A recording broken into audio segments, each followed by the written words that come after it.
Let's take you back live now to the parliamentary precinct where we find senior reporter Annika Larsen. Annika, good afternoon to you. You'll pick up on two things for me first of all, and I think you are just about ready to take us. There you go. The first thing is I think you're waiting for our next guest, and the second thing is just give us a sense, if you can. This is live television, by the way, folks, as you can see us setting up the interview here.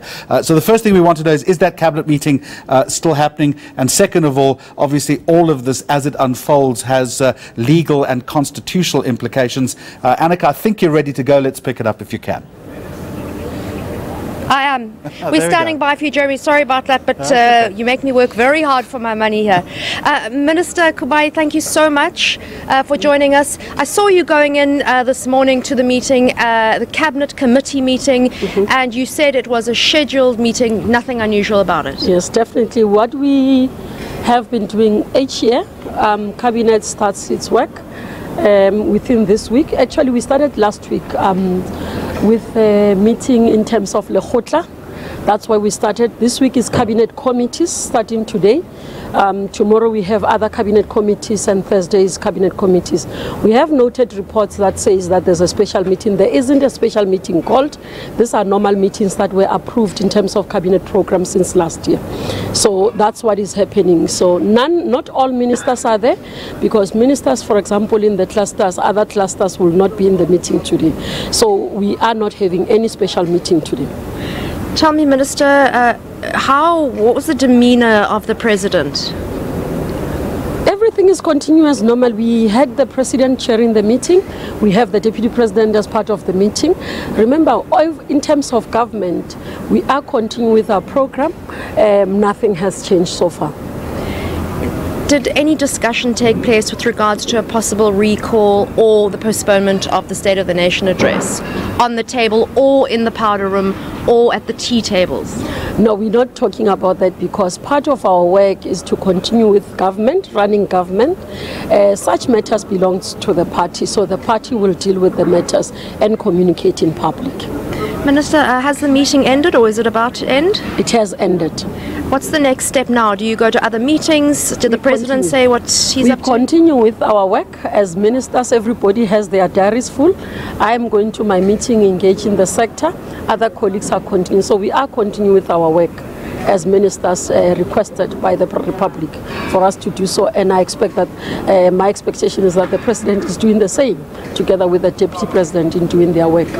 As I said, the matters are matters for the political party to deal with, and I think the African National Congress will be communicating to the public in terms of what happens, and will follow that cue from our side.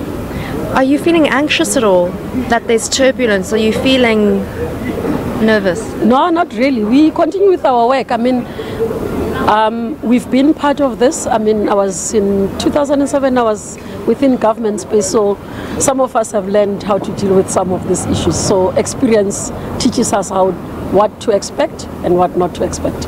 Last question. I think that there was a suspicion that it could have been a special meeting because apparently Minister Radebe and Lindiwe Zulu, Minister Zulu, had double booked and there had been scheduling issues. They weren't called away, as far as you know, to attend Tainhaste today meeting. Not at all. Actually, Minister Radebe and both Ministers Zulu were not in the cabinet meeting today.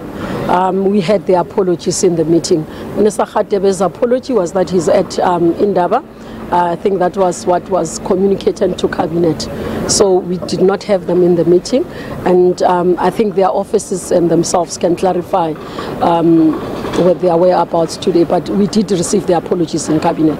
If there was a misunderstanding, I understand that somebody reported that Minister Radebe was not at Indaba because he was coming to, I think, the explanation we got when we inquired was that Minister Radebe says that he communicated that he had prior engagements, not that he's been called to a meeting. And that's the explanation we have, because we had an apology from him at Cabinet. You've been most gracious. I hollered at you from across the precinct. A lot of ministers would not tolerate such uncouth behavior from a reporter. I thank you very much. Thank you, Minister. Thank you. Well, there you had it, Communications Minister Kubai, very kindly being grabbed by me from across the precinct about those meetings, those cabinet committee meetings that have been going on since 8:30. They have now finished, and those ministers are going to other engagements. And possibly all of that, Annika, including politics of the powder room.